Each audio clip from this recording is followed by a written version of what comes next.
본문은 고린도 교회를 향한 바울의 진실한 가르침이 담겨져 있습니다. 특별히 고난과 위로가 이 성도의 삶에서 어떻게 나타나야 하는지를 잘 말해주고 있죠. 그래서 비록 짧은 5절, 6절, 두 구절인데요, 본문을 잘 살펴보면 인생의 핵심 주제가 되는 성도의 고난 또 위로가 우리에게 어떤 유익이 있는가를 우리가 잘 배울 수 있습니다. 본문의 핵심이 되는 이 두 가지 주제를 순서대로 한번 살펴보도록 하겠습니다. 먼저는 고난입니다. 5절인데요. 그리스도의 고난이 우리에게 넘친 것 같이 우리가 받는 위로도 그리스도로 말미암아 넘치는도다. 바울은 그리스도의 고난이다라고 표현을 했습니다. 그냥 이유 없이 당하는 고난이 아니죠. 자신의 죄 때문에 범죄함으로 인해서 당하는 고난이 아닙니다. 바울이 여기서 말하는 고난은 그리스도 예수를 위해서 예수님을 따르다가 필연적으로 만나는 환난과 핍박들을 말하는 것입니다. 주님을 위해 당연히 감내해야 할 고난이기 때문에 바울은 그리스도의 고난이다라고 말한 것입니다. 우리 가운데 이런 말을 하는 사람이 있습니다. 예수 믿는 성도에게는 고난이 없다. 예수님만 믿으면 만사가 형통하다. 불행 끝 행복 시작이다. 거짓말이죠. 맞지 않는 말입니다. 예수님을 믿기로 다짐하고 살아가는 사람들에게는 이 바울의 고백처럼 정도의 차이는 있지만 누구나가 다 그리스도의 고난이 있습니다. 세상과는 다른 가치관을 가지고 살기 때문에 예수님을 따른다는 것은 실상은 세상을 거스르는 것이죠. 그렇기 때문에 늘 부딪힘이 있고요, 갈등이 있습니다. 주님의 제자로 주님을 따르는 것이 세상을 거스르는 것이기 때문에 여기에는 반드시 고난이 있다는 것입니다. 예수님도 그렇게 말씀하시잖아요. 내가 세상에 화평을 주러 온 줄 생각하지 말아라. 화평이 아니요 검을 주러 왔노라. 너희가 세상에 속하였으면 세상이 자기 것인 너희들을 좋아하겠지만 너희는 내가 택하였기 때문에 나를 미워하는 세상이 너희도 미워할 것이다. 이렇게 예수님이 말씀하셨습니다. 때문에 정도의 차이는 있지만 진정으로 주님의 제자로 하나님의 백성으로 그리스도를 따라가는 사람들에게는 누구나가 다 그리스도의 고난이 있습니다. 바울은 이 고난이 자신들에게 넘쳤다라고 말합니다. 그리스도의 고난이 우리에게 넘친 것 같이. 우리가 바울과 바울 일행이 주님을 따르기 위해서 당했던 고난은 잘 알고 있죠. 특별히 고린도후서 11장에 보면 잘 나타나 있습니다. 내가 수고를 넘치도록 하고 옥에 갇히기도 더 많이 하고 매도 수없이 맞고 여러 번 죽을 뻔하였으니 유대인들에게 40의 감한 매를 5번 맞았으며, 이러면서 바울이 그동안 당했던 고난을 쭉 열거합니다. 몇 번 태장으로 맞고 돌로 맞고 3번 파선하고 그 가운데 일주야를 깊은 바다 가운데서 지내고 여행하면서 겪었던 강의 위험, 강도의 위험, 동족의 위험, 이방인의 위험, 시내의 위험, 자지 못하고 헐벗고 굶주리고 목마르고. 근데 28절에 보면, 그 후반에 보면 바울이 이런 고난들을 쭉 열거하면서 이렇게 말합니다. 이 외의 일은 고사하고 아직도 날마다 내 속에 눌리는 일이 있으니 곧 모든 교회를 위하여 염려하는 것이라. 바울이 육신적으로도 고통을 많이 당했지만 이 마음으로도 교회를 향한 그의 뜨거운 마음이 있었기 때문에 교회를 염려하는 마음 때문에도 고난을 많이 당했습니다. 이 정도면 정말로 흔히 얘기하는 것처럼 고난의 달인 아닙니까? 그런데 우리가 생각해야 할 것은 바울이 이렇게 당한 몸의 고난 또 마음의 고난은 누가 억지로 시킨 것이 아닙니다. 바울 스스로가 주님을 위해 선택한 것이죠. 바울은 자신을 그리스도의 사도요 이방인을 위해서 특별히 주님께 선택을 받은 그릇이라고 소개합니다. 그리고 그 사명대로 맡겨진 일에 충성을 다했습니다. 그랬기 때문에 바울이 이런 고난을 많이 당한 거죠. 그래서 그리스도의 고난이 넘치는 삶을 살았던 것입니다. 갈라디아에서의 표현대로 하면 몸에 또 마음에 예수의 흔적을 지니고 있었습니다. 이렇게 고난이 많은 바울의 삶을 친히 이끄신 분은 주님이시죠. 예수님입니다. 바울뿐 아니라 일평생 하나님의 손에 붙들려서 크게 쓰임 받았던 믿음의 선조들의 면면을 보면 모두가 다 이 그리스도의 고난이 있습니다. 주님을 위해서 기꺼이 고난받는 것을 애써 피하지 않았고요. 고난받는 것을 즐거워했습니다. 심지어는 생명을 바치는 일까지도 마다하지 않았습니다. 구약 가운데 한 명 예를 들라고 한다면 다니엘 있죠. 다니엘. 우리가 다니엘의 스토리를 잘 알고 있죠. 다니엘이 사자굴에서 구원받은 스토리. 근데 이 다니엘의 스토리를 자세히 살펴보면 마치 이 마주 달리는 자동차처럼 정면 충돌하는 것이 하나 있습니다. 그게 뭔가? 이 하나는 이제부터 30일 동안에는 왕을 제외한 누구에게도 기도하지 말아라, 섬기지 말아라, 이렇게 금령이 적힌 조서에 찍힌 도장입니다. 당시에 금령이 있고 그 금령에 왕의 도장이 찍혔다면 이것은 확정적인 것이죠. 바꿀 수 없는 것입니다. 다니엘서에도 잘 나오지만 그 금령을 내린 다리우스 왕조차도 번복할 수 없는 확정적인 것을 말합니다. 반드시 실행해야 하는 것. 또 한 가지 정면 충돌하는 것은 이 다니엘의 믿음입니다. 왕의 금령이 어떻든 늘 하던 대로 평소처럼 습관을 쫓아 하나님께 기도하는 것이죠. 부딪히지 않으려면 둘 중에 하나는 피해야 합니다. 굽혀야 하는 것이죠.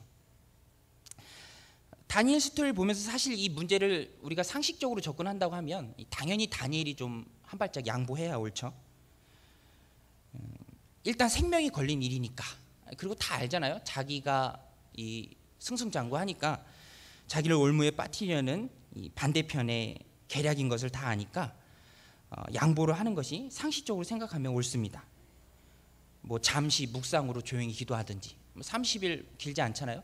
참으면서 100보 양보해서 기도를 하려고 한다면 적어도 자기 집 문에 있는 창문은 닫고 기도를 하든지 이래야 하는데 다니엘은 그렇게 하지 않았습니다. 다니엘은 이 문제를 상식의 문제가 아니라 자신의 신앙을 드러낼 것인가 말 것인가 이것의 문제로 보았습니다.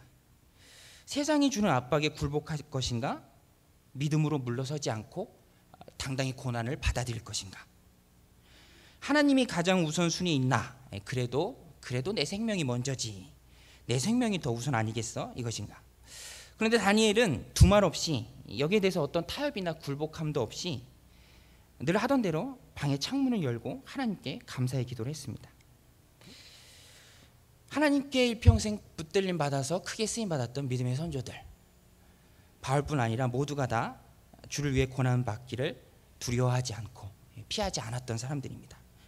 오늘 우리의 신앙의 모습은 어떻습니까? 세상이 주는 여러 가지 압박에 하나님을 섬기는 나의 태도는 지금 온전합니까? 아니면 잔뜩 움츠러들고 있지는 않습니까? 고난의 길과 바른 길, 편한 길이 있다면 주로 내가 선택하는 길은 어디입니까? 언제부터인가 고난이 두려워서 내 마음 가운데서 하나님이 그 중심에서 조금씩 밀려나 있진 않습니까? 하나님은 3등이라는 시가 있는데요.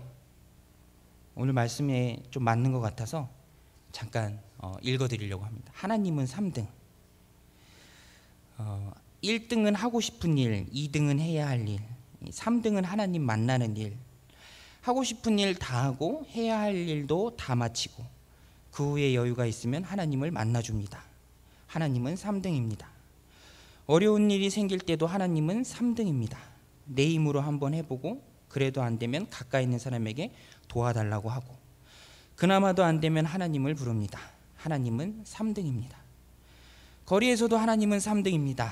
내게 가까이 있는 것은 내 자신, 그 다음에는 내 마음을 알아주는 사람, 그 다음에야 저 멀리 하늘에 계신 하나님입니다. 하나님은 3등입니다. 그런데 하나님께 나는 1등입니다. 무슨 일이 있어도 내가 부르기만 하면 도와주십니다. 내가 괴로워할 때는 만사를 제쳐놓고 달려오십니다.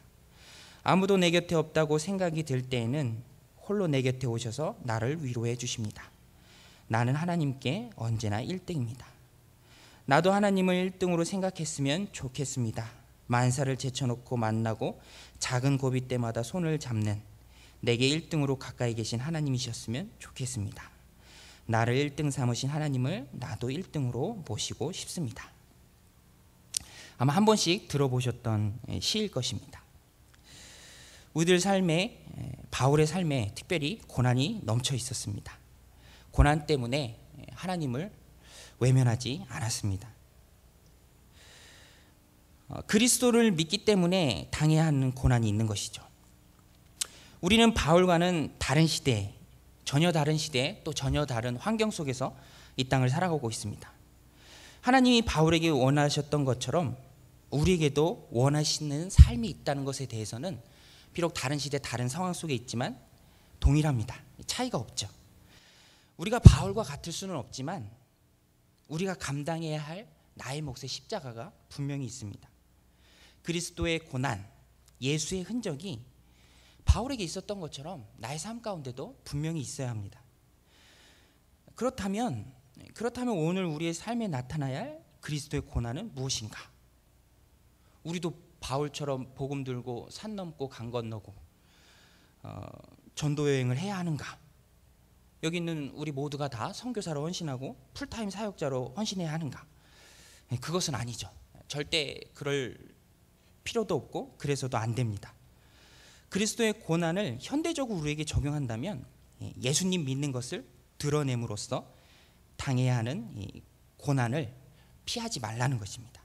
예수 믿는 것을 드러냄으로써 당하는 고난의 문제이죠. 신앙과 믿음대로 산다고 당하는 비난, 비아냥, 조롱과 조소, 배척, 억압, 손해 등 주님을 바른 자세와 태도로 섬기고자 한다면 세상이 주는 분명한 고난들이 있습니다. 감내해내야 하는 것이죠.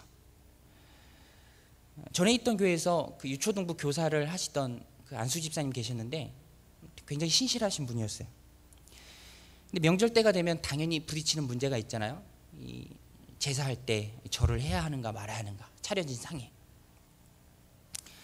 근데 이분도 그 명절 때 집에 내려가서 늘 하던 대로 이 절할 때가 되고 막 분위기가 있잖아요. 그러니까 이제 막 형수님 어디 뭐 맛있는 거 없어요 하면서 이렇게 딴청 부리고 막 그러는데 또 그러는 모습을 보면서 이 아버지가, 늙으신 아버지가 대뜸 사람들 많이 있는데 그러시대요.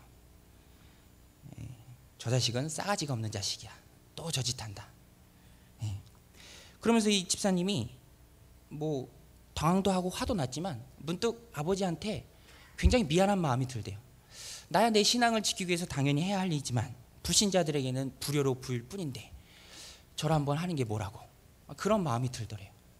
그래도 우상 앞에 절을 할 수 없기에 절을 하지 않았다는 그런 말을 들은 적이 있습니다. 또 제가 아는 어떤 분은 장남인데 이제 예수님 믿기 때문에 또 부모의 재산이 있는데 제사상 차려줄 둘째에게 뭐 다 포기했다, 다 전해줬다, 그렇게 얘기하는 것도 들은 적이 있습니다.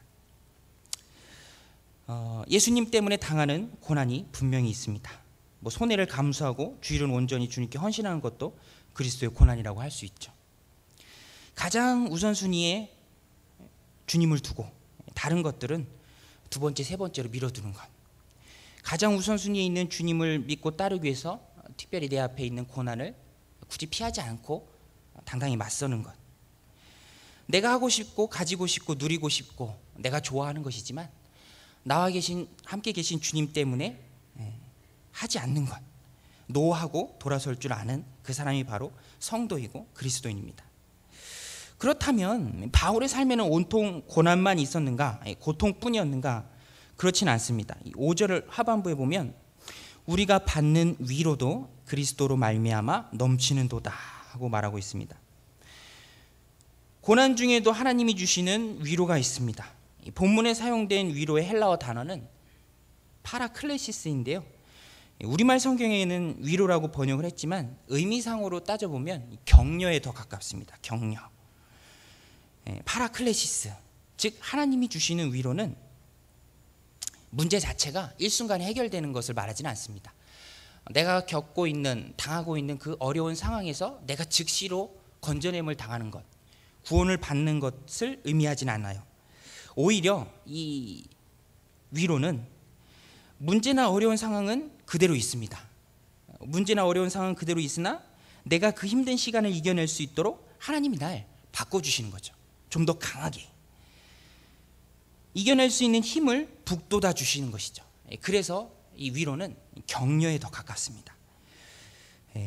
우리가 기억해야 할 것은 고통을 다루시는 하나님의 손길이 있는데요, 고통을 즉시로 없애주는 것이 아니라 나를 고통보다 더 강하게 만드시는 것입니다. 요셉의 고난을 예로 들 수 있습니다. 형들, 다른 사람도 아닌 형들에게 노예로 팔리고 또 억울한 누명을 쓰고 풀려날 기약도 없이 감옥에 갇혀 있지만, 그가 겪고 있는 어려운 문제가 해결되어질 기미는 조금도 보이지 않았지만, 그러나 하나님이 요셉을 위로하시고 그를 격려하셨을 때 그의 마음이 낙심하지 않았습니다. 그 어렵고 힘든 상황에서도, 도무지 소망이 없는 그 상황 속에서도 씩 웃으며 맡겨진 일에 충성을 다했죠. 문제의 해결은 그 후에 있었습니다. 한 명 더 예를 들자고 한다면 에스더의 경우도 마찬가지죠. 포로로 잡혀갔을 때 하만의 계략으로 유대 민족 전체가 다 말살될 위기에 있었잖아요. 해결의 실마리가 보이지도 않는 그 어려운 상황 가운데서 하나님이 에스더의 마음을 강하게 하십니다. 강한 마음을 주시죠. 그녀의 마음이 담대해집니다. 그래서 어떻게 합니까? 자신의 생명을 걸고 죽으면 죽으리다, 이 마음 가지고 아하수에로 왕으로, 굉장히 폭군 같은 사람이었거든요, 왕 앞으로 나아가게 된 것이죠. 하나님이 에스더를 위로하시니, 하나님이 요셉을 격려하시니 문제보다도 그들이 더 커진 것입니다. 이제는 문제가 아닌 게 되죠. 사실 마귀는 우리가 겪고 있는 문제들을 엄청나게 확대해서 우리에게 보여주는 경향이 있어요. 우리가 이거를 간파해야 합니다. 미국의 한 도시의 사방 7블럭, 얼마만큼인지 확실하게 저는 모르겠지만 사방 7블럭을 지상으로부터 30m까지 빽빽하게 채우는 안개를 물로 실제로 농축시켜 본다고 하면은 한 컵이 채 안 되는 반컵이랍니다. 반컵. 그런데 우리는 정작 물 한 컵도 안 되는 안개와 같은 문제에 잔뜩 움츠러들고 겁을 먹고 두려워하고 근심하고 염려하는 거죠. 저걸 내가 어떻게 피해가자, 못해. 그런데 이 안개가 뜨거운 햇살이 내리쬐면 흔적도 없이 사라지죠. 뜨거운 het살처럼 두려움의 안개를 걷어내는 것이 바로 하나님의 위로입니다. 우리를 강하게 만들어 주시는 것이죠. 문제가 아닌 게 되어버리게 되는 것입니다. 문제를 이기는 힘은 하나님의 위로입니다. 격려입니다. 힘 주시는 것입니다. 고난을 견디고 승리할 수 있는 힘은 하나님이 날 붙잡아 주시기 때문에 가능하다는 것을 우리가 늘 기억해야 하는 것입니다. 바울은 5절에서 말하죠. 그의 삶 가운데 그리스도의 고난이 넘쳤던 것처럼 이 하나님이 주시는 위로도 고난만큼보다 더 넘치도록 경험을 했습니다. 그의 사역 가운데 온갖 어려움이 있었죠. 돌 맞고 쫓겨나기도 하고. 그렇지만 분명한 것은 열매도 많이 있었다는 것입니다. 열매가 중요하죠. 견디기 힘든 시간도 정말로 많이 있었지만 기쁨도 정말로 많이 있었습니다. 열매가 있기에, 고난 가운데 기쁨이 있기에 그 힘든 시간을 바울은 다 견뎌낼 수 있었던 것입니다. 출산을 하고 힘들지만 고통스럽지만 낳은 자녀로 얻는 기쁨이 더 크기 때문에 금방금방 또 출산을 하잖아요. 제 아내도 첫째를 낳을 때 9시간을 진통했습니다. 비명을 얼마나 지르는지 사람들이 사극 찍는 줄 알았다고, 사극에서 애 낳는 거 찍는 줄 알았다고 놀랐는데, 그렇게 고통을 당했지만 이제 아이 키우는 게 재밌으니까 금방 또 둘째를 갖자고 하더라고요. 힘들 때마다 하나님께서 돕는 손길을 바울에게 붙여주셨죠. 열매가 있고 기쁨이 있고 하나님이 늘 부어주시는 위로가 있기 때문에 그 힘든 시간들을 다 이겨낼 수 있었던 것입니다. 또 수많은 교회를 개척하고 개척한 교회를 계속해서 지속적으로 돌보며 나중에는 순교의 자리까지 나아갈 수 있었던 원동력도 바로 하나님의 이 위로입니다. 바울 사도는 그리스도의 고난과 위로를 넘치도록 경험한 사람입니다. 그렇다면 우리는 여기서 그런 질문을 한 가지 해볼 수 있을 것 같아요. 그렇다면 하나님께서 바울의 삶 가운데 그토록 많은 고난과 또 그토록 많은 위로를 허락하셨던 이유는 무엇인가?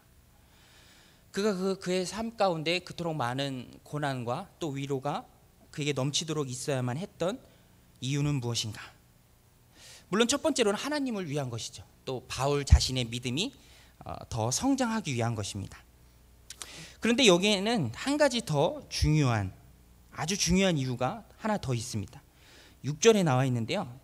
우리가 환난을 당하는 것도 너희가 위로와 구원을 받게 하려는 것이요, 우리가 위로를 받는 것도 너희가 위로를 받게 하려는 것이니 이 위로가 너희 속에 역사하여 우리가 받는 것 같은 고난을 너희도 견디게 하느니라.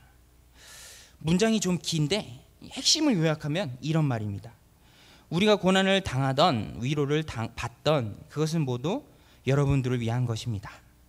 여러분들도 우리처럼 고난을 견뎌내므로 위로를 맛보게 하기 위함입니다.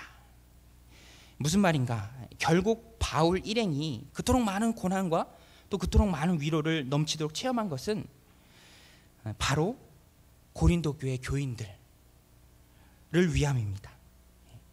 그들을 얻기 위함이며 그 영혼들을 얻기 위함이며 전도이며 복음 전파 때문에 바울과 그의 일행이 그토록 많은 그리스도의 고난과 위로를 넘치도록 경험했다는 것입니다. 바울과 동역자들의 열매가 바로 고린도 교회 성도들 한 명 한 명이죠. 하나님께서는 고린도 교회 성도들 한 명 한 명을 얻기 위해서 바울을 지속적으로 그리스도의 고난의 길로 몰아가시고, 또 그 가운데 바울이 힘을 잃지 않도록 그 사역을 지속할 수 있도록 끊임없이 바울을 위로하신 것입니다. 영혼을 구원하시고 돌보신 하나님의 방법은 다른 것이 아니죠. 바로 나입니다. 내가 주님을 위해 받는 고난을 마다하지 않고 또 주님이 주시는 위로를 넘치도록 경험하는 바로 그때 우리 주변에 있는 많은 영혼들을 얻을 수 있습니다. 우리의 주변에 잃어버린 많은 영혼들이 주님께로 돌아오는 역사가 일어난다는 것입니다. 두 번째, 세 번째 고린도 교회가 생겨나는 것이죠. 젊은 부부가 자녀를 낳으면 비로소 부모가 됩니다. 이 부모가 되는 것과 안 되는 것은 굉장히 큰 차이가 있는 것 같아요. 부모는 자신의 자녀를 헌신적으로 돌보죠. 열심히 돈을 벌고 자녀의 필요들을 채워줍니다. 그 사랑 때문에 자녀는 무럭무럭 자라죠. 반면에 부모는 조금씩 늙어갑니다. 첫째 딸 이래도 어디서 배웠는지, 유치원 요새 다녀서 거기서 배웠는지 자주 그런 말을 해요. 발딱 서서 이래가 이만큼 컸어요, 막 그런 말을 하더라고요. 자다가도 일어나서 이래가 이만큼 컸어요, 그런 말을 많이 합니다. 태어날 때 2.8kg였으니까 지금 굉장히 많이 큰 거죠. 또 그런 말을 하는 이래 옆에 있는 제 아내를 보면 처음보다 많이 늙어 있는 모습을 보게 됩니다. 저도 거울을 보면 예전과는 다른 모습으로 많이 늙어 있죠. 이래는 정품 좋은 신발을 사줘도 저는 늘 이마트에서 끝물에 들어가는 싸구려 신고, 마치 세례 요한이 말했던 것처럼 그는 흥하고 나는 쇠하여야 하리라. 자녀는 흥하고 부모는 쇠하여야 하는 것처럼 동일한 원리인 것 같아요. 한 영혼이 살아나고 자라가기 위해 우리에게 반드시 있어야 할 것인데 그것이 바로 그리스도의 고난입니다. 주어진 시간과 헌신의 기회들을 그렇기 때문에 우리는 굉장히 소중히 여겨야 합니다. 주변에 잃어버린 영혼들을 위해 우리가 그리스도의 고난에 참여할 시간도 알고 보면 굉장히 적은 것 같아요. 길지 않습니다. 우리의 부모님들이 그런 말씀하시잖아요. 야, 나한테 잘해라, 부모한테 잘해라. 나중에 잘한다고 하면 나중에는 잘하고 싶어도 부모는 없을 수 있다. 굉장히 진리와 같은 말씀인 것 같습니다. 잊지 마십시오. 오늘 나의 고난과 위로는 영혼 구원이라는 귀한 열매로 풍성히 나타날 것입니다. 말씀의 결론을 맺겠습니다. 오늘 우리 가운데 어떤 고난이 있으십니까? 주님을 내 마음의 중심에 모시고 가장 우선순위에 두고 말씀대로 살아가려 할 때 필연적으로 만나는 그리스도의 고난이 있습니까? 하나님이 주시는 위로로 모든 것들을 이겨낼 수 있습니다. 또 내가 감당하는 그리스도의 고난과 때마다 부어주시는 위로가 내 삶에 넘쳐날 때 주변에 있는 많은 영혼들이, 강팍한 영혼들이, 잃어버린 영혼들이 주님께로 돌아오는 놀라운 역사가 있을 것입니다. 내려놓음이란 책에 보면 이 강이 왜 굽이굽이 흘러가는지, 곧장 곧바르게 흘러가면 더 빨리 바다에 닿을 수 있지만 왜 느리게 굽이굽이 흘러가는지에 대한 이유를 써놨는데, 강이 굽이굽이 흘러감으로써 주변의 땅에 생명을 주기 위함이다, 그렇게 써놨더라고요. 곧장 가면 빨리 갈 수 있지만 고난이 있어 굽이굽이 돌아가면 당시에는 내게 힘든 것 같지만 나중에는 그로 인해서 마치 강이 굽이굽이 흘러갈 때 그 주변에 생명력이 더해지는 것처럼 우리 가운데 고난이 있지만 그럼으로 인해서 우리의 주변이 살아난다는 것입니다. 어렵고 힘든 상황 가운데서도 늘 나를 도우시고 힘드시는 하나님을 간절히 바라보며, 또 하나님께서 여호수아에게 하셨던 것처럼 우리의 마음을 강하고 담대하게 하실 것을 소원하면서 주님을 위해 당하는 현재의 고난을 영혼구원의 열매로 바꾸신 하나님을 기대하면서 살아가시는 저 여러분 되시기를 주님의 이름으로 축원드립니다. 기도하시겠습니다.